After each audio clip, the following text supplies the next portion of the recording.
탈달러 추세가 국제금융에서는 가장 큰 스토리인 것 같아요. 금년 들어서도 한 10% 이상 달러가 다른 이제 주요 통화 대비 이제 약세를 보이는 모습을 보이는데, 특히 미국 주가도 좋고 미국 경기가 생각보다 양호하다고 그러는데 왜 달러가 계속 약세를 보이냐 하면, 며칠 전에 트럼프가 그런 얘기를 했죠. 내가 주요 무역 교역 대상국 파트너들한테 새로운 관세율을 편지를 보내겠다. 으름장 협박 같은 거를 한 것도 있고, 그 다음에 이제 우리 5월 CPI가 2.4%로 무난하게 생각보다도 낮은 CPI가 나왔어요. 이제 연말 전에 연준이 금리를 25bp를 2회 낮추는 게 컨센서스인 것 같아요. 그래서 미국 금리가 낮아지면 미국 달러에 대한 매력이 낮아지니까 이제 다른 통화가 강세를 보이는, 이게 탈달러와 맞물려서 원화 자산을 원하는, 주식을 원하는 돈들이 꽤 많이 강하게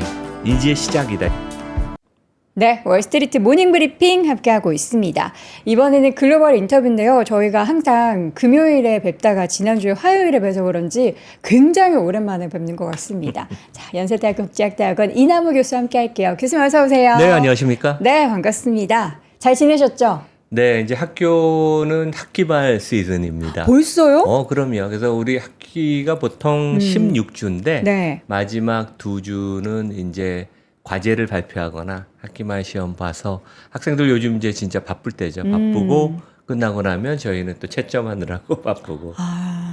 6월 말 정도부터가 방학 시즌인 거죠, 대학생들은? 네네. 지금 15주니까 이제 다음 주 말에 학교마다 좀 틀린 것 같아요. 네네. 일찍 끝난 학교도 있고, 근데 이제 저희 신촌 학교들은 대부분 다음 주에 끝난다. 네.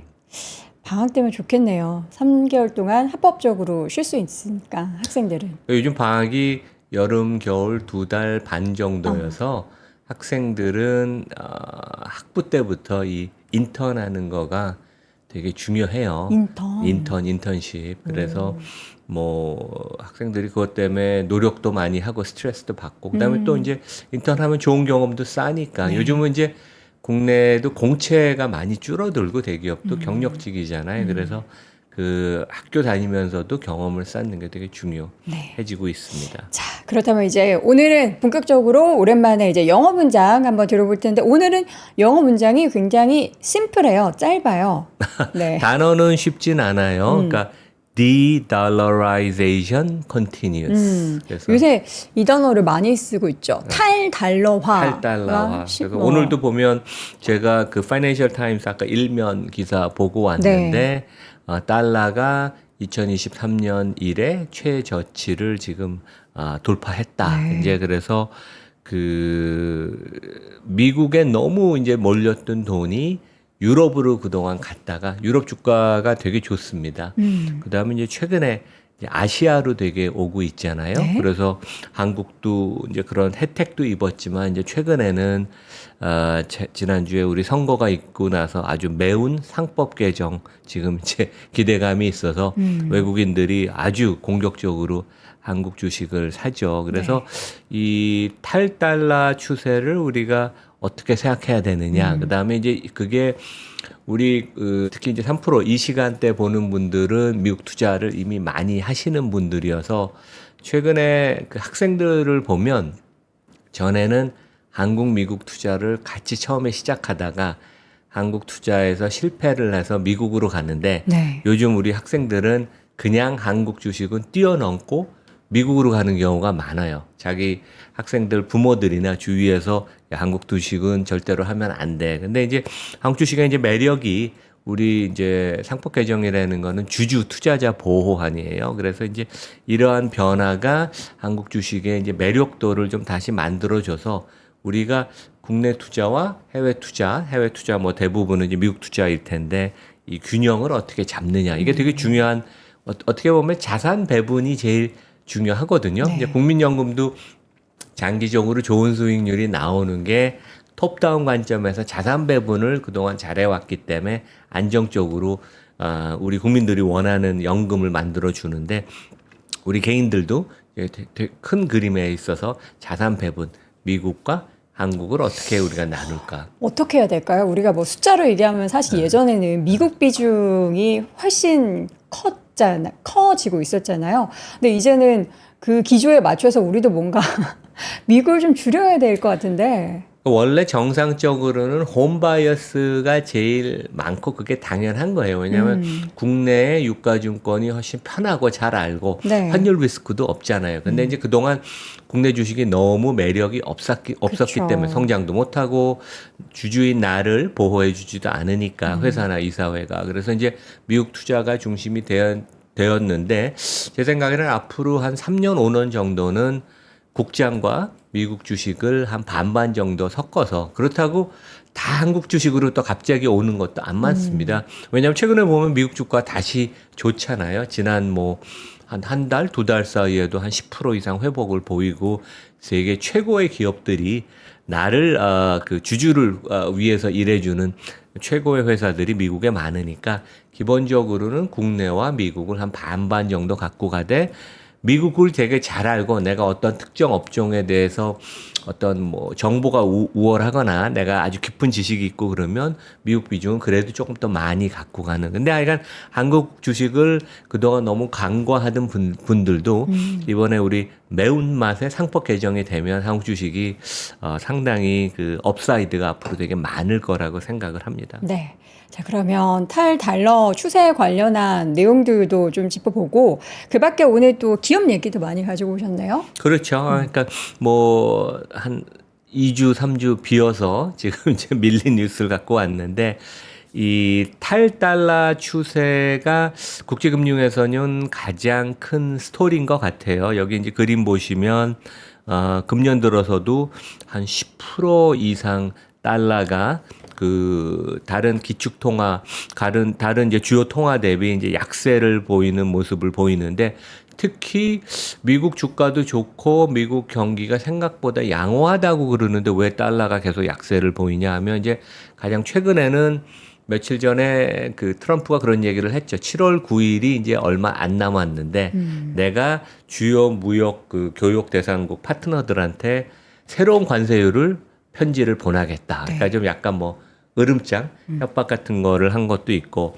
그다음에 이제 우리 5월 CPI가 2.4%로 무난하게 생각보다도 좋은 CPI가 낮은 CPI가 나왔어요. 그래서 그 오늘도 그 트럼프가 이 파웰을 공격을 하면서 멍청이라고 금리 안 낮춘다고 이제 또 공격을 했는데 지금 컨센서스는 이제 연말 전에 연준이 금리를 25bp를 두 회 낮추는 게 이제 컨센서스인 것 같아요. 그래서 그런 기대감이 꽤 있어서 미국 금리가 낮아지면 미국 달러에 대한 매력이 낮아지니까 그러니까 이제 다른 통화가 이제 그 강세를 보이는데 최근에 보면 우리 원 달러도 한 1,360을 네, 전후로 중반까지. 되게 움직이고 그래서 이 추세를 이제 어떻게 봐야 되느냐. 네. 근데 제가 5월 달에 이 뉴스를 한번 말씀을 드린 적이 있었어요. 4월에 무려 외국 투자가들이 36조 원의 일본 주식을 샀다. 그러니까 이게 어떻게 보면 탈달러 추세의 그 규모, 임팩트를 보여주는 거예요. 그러니까 우리 대한민국이 1년에 외국인 순매수가 30조 원이 되면 그 해 되게 외국인 순매수 강했다 그러는데 일본은 한 달에. 근데 일본 시장이 대략 보면 한국보다 서너 배 큰 시장이라고 우리가 생각하면 됩니다. 그러면 36조 원이면 이제 한국의 비율을 한다면 한 달에 10조 원. 모르겠어요. 우리 외국인들이 지금 이제 한 4조 5천억 5조 정도 샀어요. 5조 정도 샀으니까 네. 이번 달에 갈 수도 있다고 보지만 한 달, 근데 일본은 특별한 이슈는 없었어요. 그냥 그 미국 주식을 팔고 미국 유가증권, 미국 달러를 팔고 유럽으로 갔던 돈들이 야, 우리가 너무 아시아 비중을 좀 간과한 거 아니냐. 그래서 이제 4월부터 그 아시아, 일본 그 다음에 뭐 대만이 계속 좋습니다. 이런 쪽으로 갔는데 드디어 이제 한국으로 돈이 좀 오기 시작하는 거 아니냐. 이제 한국은 우리 상법 개정, 거버넌스 개선에 대한 기대감이 엄청나게 녹아 있으니까.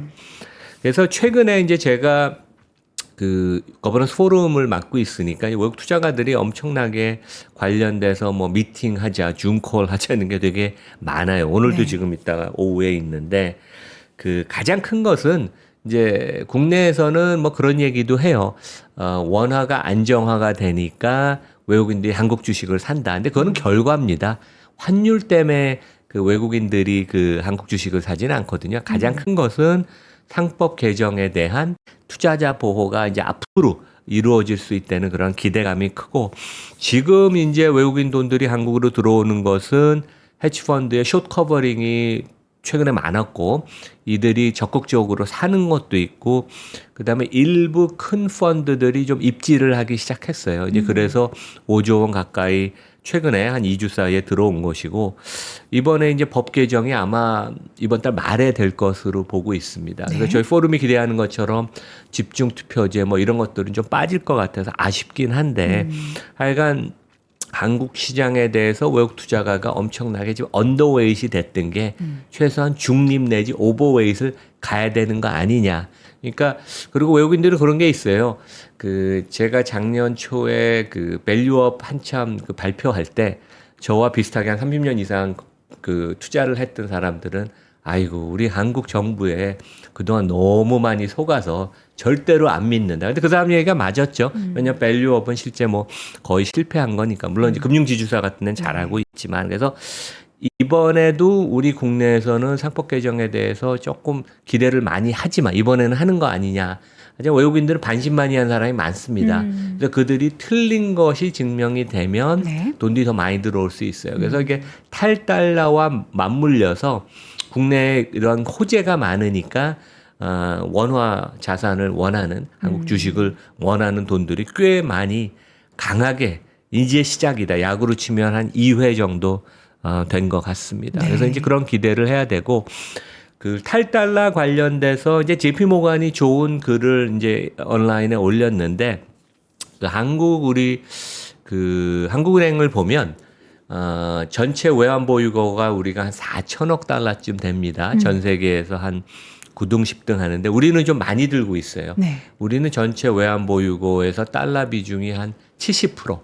다른 나라들은 한 55에서 60% 들고 있는데 우리는 좀 많이 들고 있고, 유로 좀 들고 있고, 금은 이제 뭐 일정 부분을 많이 들고 있는데, 그 최근에 하여간 추세는 지난 몇 년 동안 보면 특히 에너지 거래에 있어서 그 기타 통화, 그러니까 달러를 제외한 기타 통화로 결제되는 게 많고, 그 다음에 금융거래뿐만 아니라 이러한 다양한 특히 최근에는 신규 결제하는 수단들도 뭐 크립토 같은 그런 것도 되게 많고, 그래서 미국이 기축 통화의 지위가 흔들리지는 않겠지만 탈달러 추세는 어느 정도 꾸준히 지속될 것으로 보입니다. 그래서 그게 어떻게 보면 우리 이제 그 미국 투자하는 분들은 이제 투자한 그 달러 가치가 손실이 나니까 그쵸. 나의 그 원화로 환산한 것들은 또 타격을 입을 수 있지만 거꾸로 그러니까 이제 그 장기 투자하는 펀드들이 환율을 예측을 안 한다고 제가 말씀을 드린 게,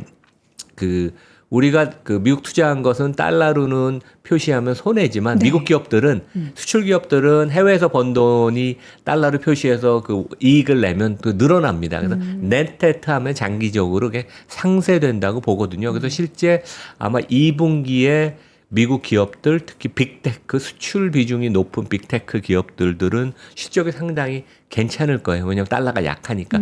해외에서 번 돈, 가령 애플이 페이스북이 한국에서 번 돈을 달러로 표시하면 환율로 먹는 부분들이 꽤 있기 때문에 그쵸. 실제 좋은 실적은 주가를 좀 올릴 것이고, 반면에 원화로 그것을 표시하면 조금 우리가 번 돈을 이제 상쇄한다. 그래서 넷넷하면 어느 정도 뉴트럴, 중립적이라고 보면 됩니다. 예.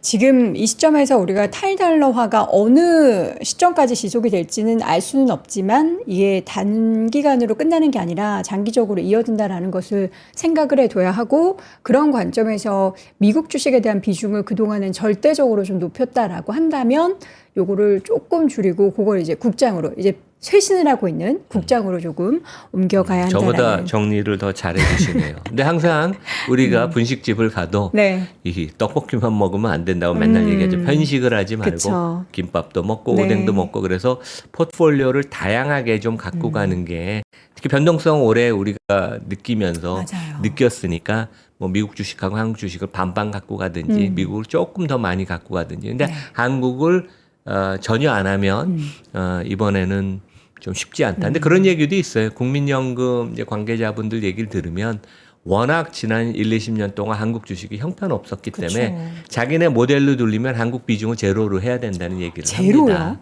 근데 이제 그럴 수가 없으니까 그전 그만큼 데이터들을 보면 대한민국 주식이 솔직히 그동안 기업들이 주주들한테 해준 게 하나도 없고 그쵸.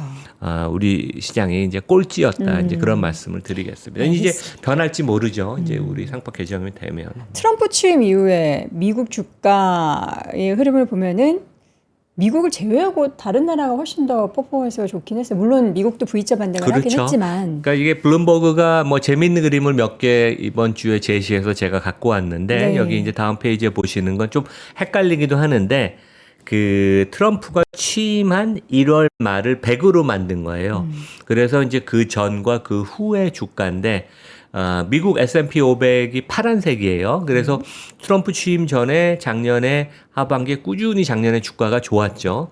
그리고 취임하고 나서 급락했다가 드디어 트럼프 취임하던 1월 말에 주가를 회복을 해서 이제 그런 모습을 보이고, 그러니까 실제 회복이 당장 안 될 걸로 보였는데 미국 기업이 역시 강하다 이제 그런 것을 보여줬고, 네.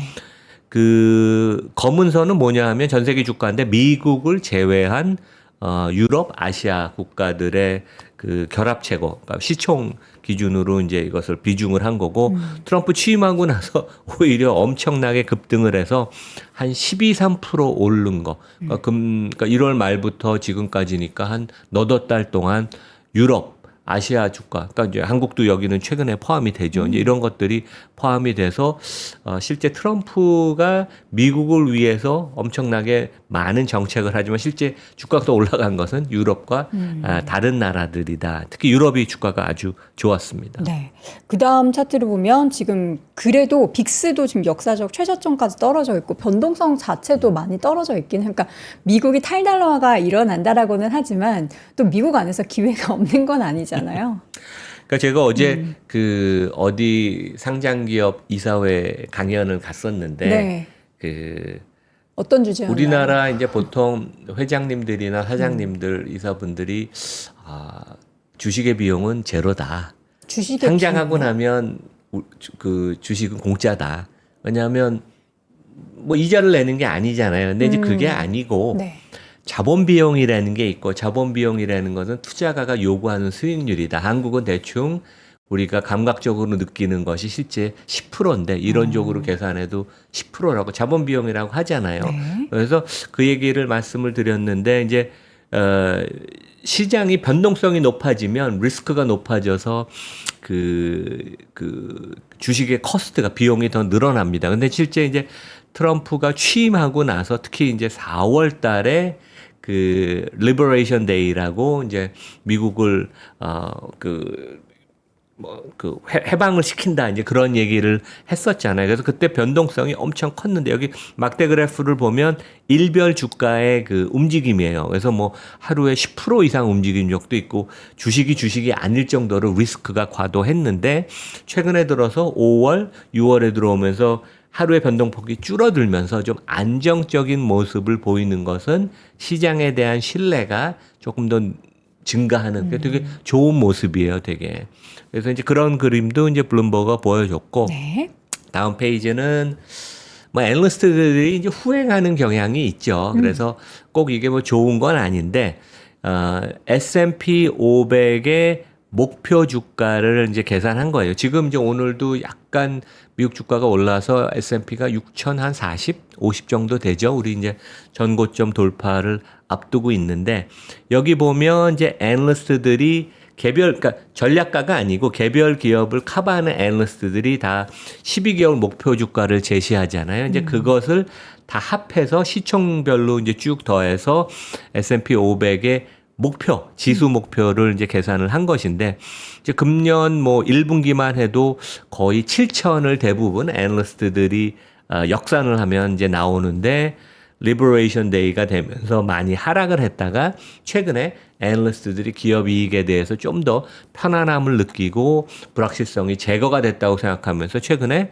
목표 주가가 다시 상향이 되는 모습. 그래서 뭐 우리가 이걸 절대적으로 신뢰할 수는 없지만 왜냐하면 후행하는 경향이 좀 있다고 제가 말씀드렸죠, 애널리스트가. 하지만 이런 것들도 개별 기업을 담당하는 애널리스트들이 기업 이익과 향후 1년 주가에 대해서 조금 편안함을 안정감을 느낀다. 그런 면에 있어서 우리가 전체 시장이 조금 안정감을 느끼는 것과 관련이 있다. 이제 그런 말씀을 드리겠습니다. 알겠습니다. 자, 기업 얘기를 좀 풀어보도록 하죠. TSMC부터 확인해 볼 텐데요. TSMC가 참 뭐 여러모로 조용히 잘 나가요. 진짜 대단합니다. 네. 왜냐하면 우리 뭐 트럼프가 이제 관세 부과한다 그러고 미중 관계가 진짜 아주 으르렁 될 때 4월에 주가가 140달러까지 빠졌는데 지금 220달러 거의 왔을 거요. 네. 그렇죠? 그래서 하여간 이렇게 진짜 좋은 주식은 진짜 주찜 해놨다가 주가가 빠질 때 불안한 마음이 있어도 용기 있게 사는 게 되게 필요합니다. 네. 이제 그런 기회가 1년에 한 번씩 옵니다. 근데 이제 펀더멘털로 돌아가서 그 대만 기업들은 이제 매월 월별 매출은 발표를 해요. 이익은 발표를 안 하지만 그거는 뭐 수십 년 된 전통인데 그 4월 달 매출액이 전년 동기 대비 40% 증가했다. 뭐 부럽습니다, 되게. 네. 그러니까 증가를 했고 그 1월부터 아까 4월이 아니고 5월이죠. 5월 매출이 40% 증가를 했고 금년 들어서 1월부터 5월까지 매출액이 총 43% 증가를 했다. 그리고 이제 국내도 미국에 이제 우리가 투자를 적극적으로 뭐 현대차, 삼성, SK, LG 뭐 많이 하지만 네. TSMC의 그 회장 CEO이자 이사회 의장인 CC 웨이 이분이 3월 달에 그 트럼프 사무실에 가서 그때 사진 찍으면서 우리 1,000억 달러 140조 원을 미국에 추가 투자한다 이제 발표를 했었죠. 그래서 공식적으로 TSMC가 이제 올해 매출 증가율을 전망한 것은 최소한 미국 달러 기준으로 한 25% 정도, 20% 중반대는 증가를 한다. 물론 하반기에 좀 둔화될 수 있다는 그런 보수적인 전망이긴 하지만 이 정도로 계속 높은 고속 성장을 할 것이다. 그래서 이제 가장 큰 이유는 AI 반도체에 대한 수요가 어마어마하게 지금도 계속 되고 있다. 뭐 최근에 엔비디아 그쵸. 우리 주가 보면 알 수 있죠, 되게. 네. 그러니까 전에는 TSMC 주가가 애플과 같이 갔었어요. 애플이 가장 큰 고객이었는데 네. 이제 최근에는 엔비디아와 이제 연관성이 되게 높아지는 그런 모습을 보이고 아까 우리 말씀드린 것처럼 4월에 140달러까지 하락했을 때 그 당시에 퍼가 15배였어요. 그러니까 진짜 되게 저평가됐었고 최근에 이제 급등을 해서 220달러 되죠. 제가 오늘 주가는 정확하게 체크는 안 했는데 220달러면 퍼가 22배, PBR 기준으로 7배. 그래서 뭐 여전히 매력이 꽤 있는 회사다라고 보이고, 그러니까 삼성전자랑 놓고 비교하면 10년 전에 삼성전자 시총이 TSMC 2배였습니다. 근데 지금 거꾸로 TSMC 시총이 삼성전자의 4배다. 그만큼 지난 10년 사이에 어마어마한 변화가 있었고, 누가 그런 얘기 하더라고요. 그러니까 삼성전자는 그 사장들이 주어진 단기 목표를 달성하느라 거기에 집중을 했지만 단기. 대만 정부가 중심이 돼서 대만은 생태계를 AI 관련 거를 만들고 AI의 준비를 30-40년 동안 해왔고 거기 중심에 TSMC가 있고 그 실제 TSMC의 창업자인 모리스 창 회장님 지금 이제 90대가 넘으셨죠. 근데 이분이 젠슨 황이 모리스 창을 대부로 큰 형으로 엄청나게 모셔서 최근에 보면 이제 대만의 AI 그다음에 IT 쪽에 이 그 마피아가 어마어마하지 않습니까? 그래서 또 이 그 생태계에 있는 사람들이 또 삼성이 옛날에 너무 혼자 치고 나갔기 때문에 네. 삼성과 이렇게 친밀한 관계가 아니어서 이제 그런 것들이 되게 우리한테는 부담이 되고 우리 입장에서 되게 부러울 수밖에 없는. 그래서 TSMC는 진짜 좋은 회사다. 이제 그런 말씀을 다시 드리겠습니다. 지금 한 시청자분이 기회 한 번만 더 달라 TSMC 이렇게 또 댓글 올리셨는데 주가 그러니까 여기 그 양안 관계, 그러니까 네. 이제 중국 본토랑 대만과의 관계가 계속 껄끄럽고 무력 무슨 그런 위기 네. 아니면 그런 것 때문에 주가는 변동성은 높습니다. 그래서 아마 이제 다시 한번 급락하는 시점이 있을 거예요. 근데 네. 뭐 최근에 마켓 시어가 파운드리 거의 70%까지 더 올라갔어요. 그래서 실제 이 칩 디자인을 하는 회사들 입장에서는 대안이 없습니다. 그쵸. 그러니까 최근에 보면 이제 삼성전자도 파운드리가 더 위축이 되고 인텔도 거의 뭐 제 기능을 못 하기 때문에 뭐 지정학적인 리스크는 있지만 기회는 있을 거라고 저는 생각을 합니다. 오래 있는지 모르겠지만. AI 관련해서 사실 뭐 미국이나 중국 얘기를 우리가 되게 많이 하는데 유럽 쪽은 어떻게 지금 이제 시작인 거예요? 그 유럽도 그 우리 못지않게 되게 많이 뒤처져 있잖아요. 근데 이제 화요일인가 젠슨 황이 그 어디 컨퍼런스 가서 이런 얘기를 했어요. 그러니까 이분이 젠슨 황 여러 번 만난 사람을 제가 이번 주에 같이 밥을 먹었는데 네. 에너지가 너무 넘쳐서 젠슨 4시간을 막 혼자 다 떠든다고. 그런데 이제 그 되게 부럽죠. 본인이 CEO 겸 회사의 홍보대사 겸 모든 또 디테일을 다 챙기면서. 그러니까 미국의 CEO의 능력이라는 게 이제 이런 거다. 근데 젠슨 황이 이런 얘기를 했습니다. 유럽이 그동안 뒤처져 있는데 그 데이터 센터, 그러니까 AR을 이제 돌리려면 데이터 센터가 인프라가 있어야 되잖아요. 전력도 필요하고 그러는데 앞으로 수년간의 데이터 센터를 지금 20개를 짓고 있다. 왜냐하면 이제 데이터 센터를 지으려면 엔비디아 칩이 필요하니까 긴밀하게 연락을 하겠죠. 그래서 향후 2년 동안 특히 구체적으로 얘기하는데 그 유럽의 데이터 센터의 캐파가 생산 능력이 10배가 증가를 할 것이다. 특히 이 중에 5개의 기가 팩토리가 만들어질 것이다. 그리고 이제 구체적으로는 엔비디아는 이제 블란서의 그 AI 스타트업이라고 하기 그럴 정도 이미 뭐 기업 밸류가 수십조 원이 되니까 미스트랄 AI랑 이제 그 협조를 한다. 그 블란서가 강한 게 저도 옛날에 같이 그 외국 친구들 일해 보면 그 블란서 사람들이 성격이 좀 까다롭긴 하지만 수학하고 물리 이런 이과에 엄청 강해요. 그래서 이제 그 나름대로 그 블란서가 이제 이런 쪽에 또 강점이 있고 그래서 네. 하여간 엔비디아가 중심이 돼서 공급을 해주면서 유럽도 이러한 AI 그 이제 전쟁에 본격적으로 뛰어들 것이다. 이제 우리도 이제 새로 그 취임한 대통령이 이제 뭐 sovereign AI 뭐 그런 얘기 하시잖아요. 네. 그래서 하나 제가 말씀드릴 게 우리 포럼 이제 광고를 잠깐 하겠습니다. 19일에 근데 여러분 지금 투자가한테 TSMC 를, 이게 중요한데 우리가 오늘도 뭐 그 뉴스에 그런 게 나왔어요. TSMC가 이제 2나노가 수율이 뭐 90%까지 올라갔다. 근데 이제 TSMC가 여기까지 온 것의 비결은 그러니까 시총이 1조 1,000억 달러, 그러니까 삼성전자 4배죠. 근데 기술력이 있지만 그 기술력의 이면에는 TSMC의 그 성공의 비결은 그 모리스 창 창업회장의 거버넌스, 이사회 승계. 그러니까 여기 이사회를 분기마다 2박 3일 합니다. 미국에서 이사들이 다 날라와서 일요일 날 밤부터 화요일 날까지 토론을 해서 반대할 건 반대를 하고 잔소리도 하고 그래서 진짜 우리 대한민국 기업들이 배워야 돼요. 그래서 다음 주 목요일 날 네. 오전에 이제 그 한경협 그 우리 컨퍼런스 센터 우리가 적진에 가서 항상 또 이렇게 그 합니다. 그래서 가끔 가다가 그 마이크도 꺼지고 그러는데 그건 농담이고요. 근데 그 TSMC의 성공의 비결, 그 질적인 요인을 우리가 아는 게 좋아서 이제 언론인들도 많이 오신다고 그랬는데 네. 관심 있는 분들은 연락을 주시면 좋을 것 같습니다. 알겠습니다. 19일 목요일 오전 10시 30분부터 진행되는 세미나 여러분들 많이 참여해 주시고요.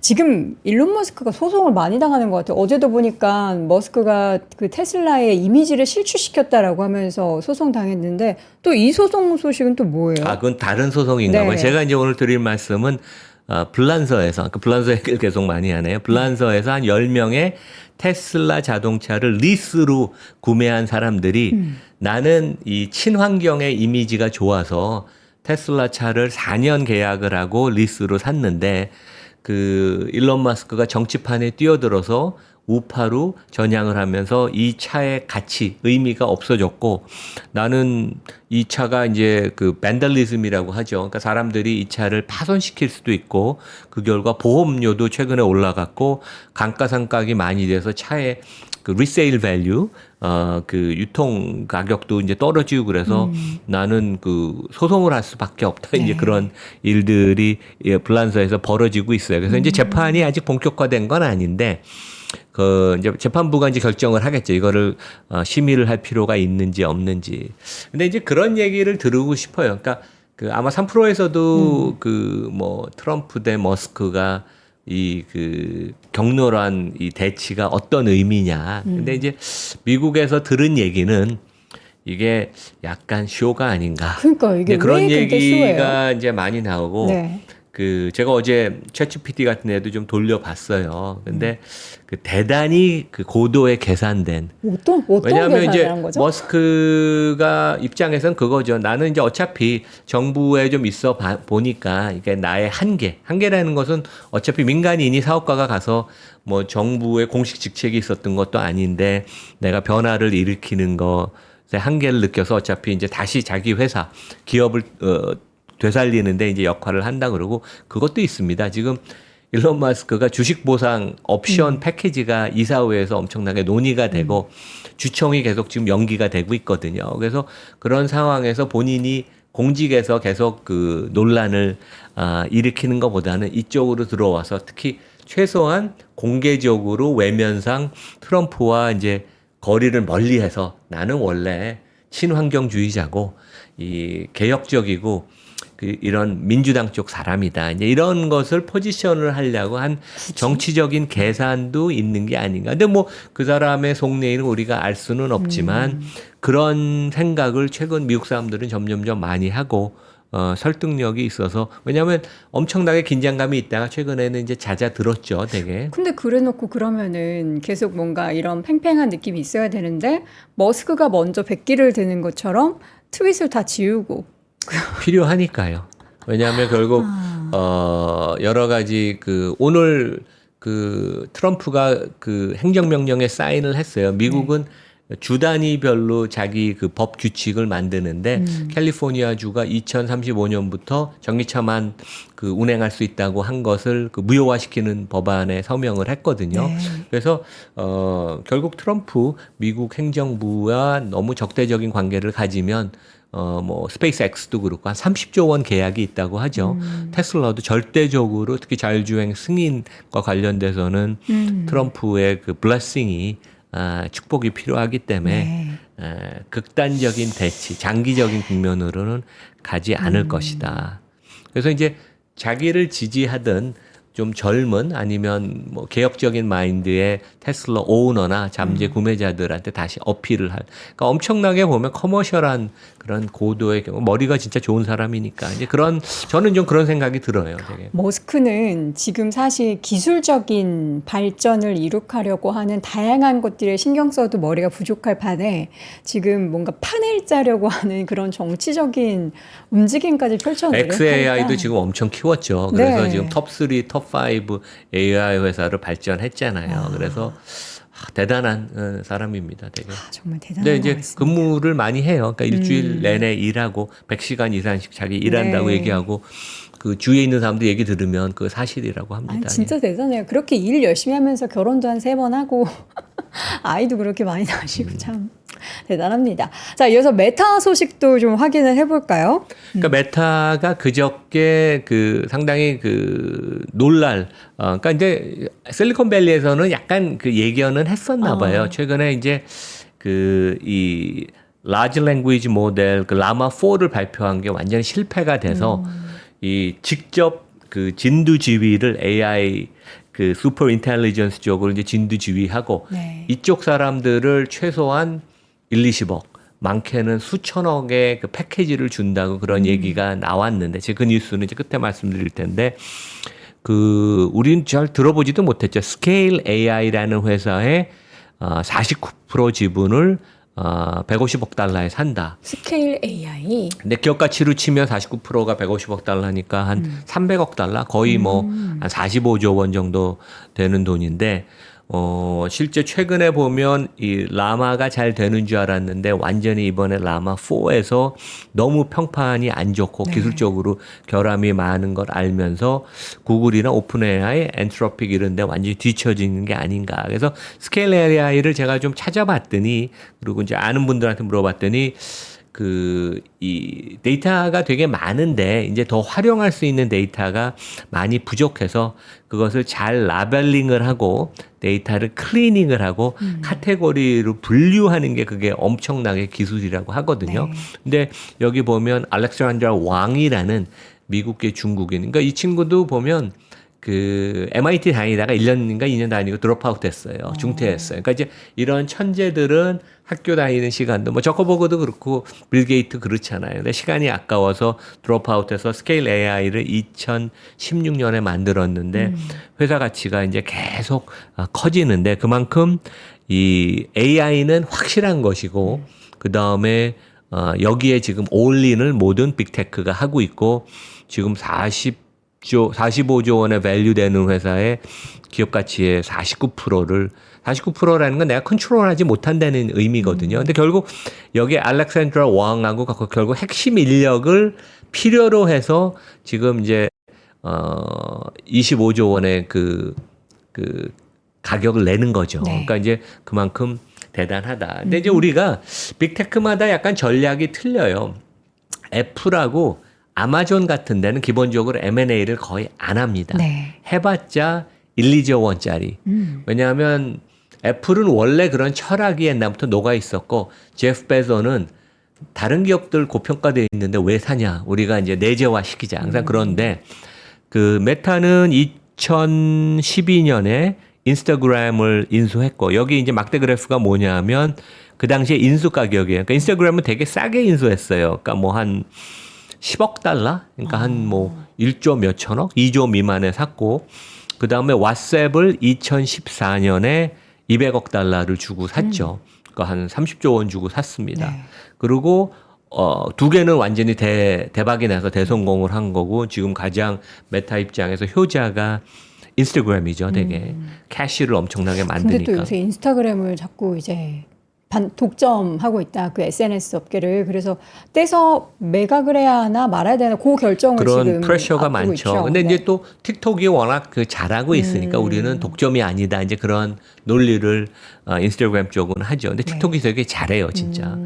그리고 그 다음에 2014년에 오큘러스 가상현실, virtual reality를 했다. 이건 솔직히 실패했습니다. 네. 왜냐하면 이제 아마 내년에 이걸 다 정리한다는 얘기가 있어요. 메타가. 최근에 보면 계속 스케일 다운하고 있고 인력도 구조 조정을 하고 그래도 뭐 손실이 어마어마하게 나고 네. 금년에 스케일 AI를 150억 달러를 주고 사서 기본적으로 메타는 그 M&A에 관해서는 되게 유연하다. 그래서 이제 이런 것들이 어떻게 보면 자본 배치예요. 그러니까 한국 기업들이 되게 부족한 건데 합리적으로 판단을 해서 우리가 성장을 하려면 설비 투자를 할 수도 있고 R&D를 할 수도 있고 M&A를 할 수 있고 이제 성장을 위한 투자는 잘 되면 결국 이익 성장으로 나타나서 주가로 반영이 되잖아요. 네. 그렇지 않고 남는 돈이 많으면 주주 환원을 해서 배당을 하거나 자사주 매입소가. 그래서 메타는 이렇게 공격적으로 투자를 하고 나서도 돈이 남아서 배당을 좀 주기 시작했고 그다음에 자사주 매입 소각은 아주 공격적으로 하죠. 그래서 자사주 매입 소각하는 것도 강국은 기업들이 안 하고 그냥 회사에 남겨놓으니까 우리가 강제화시킬 필요가 있다. 그래서 다음 페이지 보면 메타가 2022년에 주가가 100달러 미만으로 빠질 때 진짜 어려워서 뭐 어렵다는 표현이 좀 안 어울릴 수도 있어요. 왜냐면 그 당시에 영업이익률이 20%가 넘었었으니까. 근데 그때 인원을 20% 이상 한 15,000명 내보냈죠. 그래서 이 페이지가 뭐냐 하면 메타의 전체 그 종업원 수입니다. 그래서 2022년에 8만 한 7천을 찍고 6만 명까지 내려갔다가 최근에 다시 공격적으로 채용을 한다. 그러니까 아주 비즈니스를 활발하게 전개한다는 얘기입니다. 그러니까 되게 공격적이다. 그 바탕은 기업이 돈을 많이 벌어서 캐시플로우가 이제 많다는 얘기고 아까 제가 말씀드린 것처럼 이미 지난주부터 뭐 그 전부터도 뭐 실리콘밸리에서 얘기가 돌았던 것 같아요. 그러니까 AI의 지금 사활을 저커버그가 걸어서 본인이 직접 챙기고 그 원래 저는 기업 방문 옛날부터 할 때 그 회사를 가면 그 엘리베이터에 그 조직도가 몇 층에 사장이 계시고 그걸 봐요. 그러면 네. 사장 옆에 어떤 부서가 있느냐를 보면 그 회사의 문화가 나타나거든요. 최근에 슈퍼 인텔리전스 하는 AI 전문가들을 자기 바로 옆에 갖다 놓는답니다.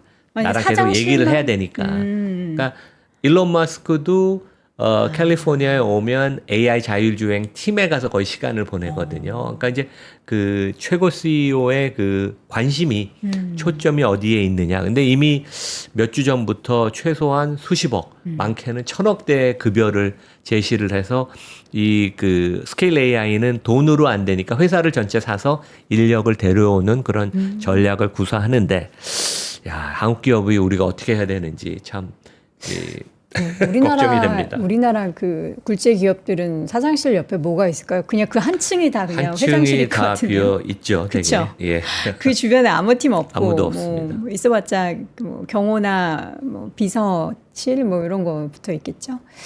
그런 걸 보면서도 좀 배웠으면 좋겠어요. 저희가 뭐 항상 뭐 삼법 개정이다 뭐 이런 얘기도 하지만 그런 뭔가 미국의 집중적인 이런 개발과 이렇게 발전시키는 모습들도 좀 우리나라 기업들이 어제 거기 가서도 제가 이사회 가서 그 얘기를 네. 했어요. 회장님 보고 회장님이 직접 분기 IR을 하시라고. 미국의 CEO들은 그 바쁜 젠슨 황, 저커버그, 네. 일론 마스크가 분기 IR 자기가 다 하잖아요. 맞아요. 그러니까 왜 한국은 안 하냐. 이제 삼성전자도 CEO가 해야 되고 금융사도 해야 되고 다 바뀌어야 됩니다. 그러니까요. 그런 문화가 우리나라에서도 좀 만들어지기를 바라보겠습니다. 자, 오늘도 또 꼼꼼하게 채워주셔서 다양한 소식들 정리해 주셨고요. 글로벌 인터뷰 연세대학교 국제학대학원 이남우 교수와 함께했습니다. 교수님 고맙습니다. 네, 감사합니다.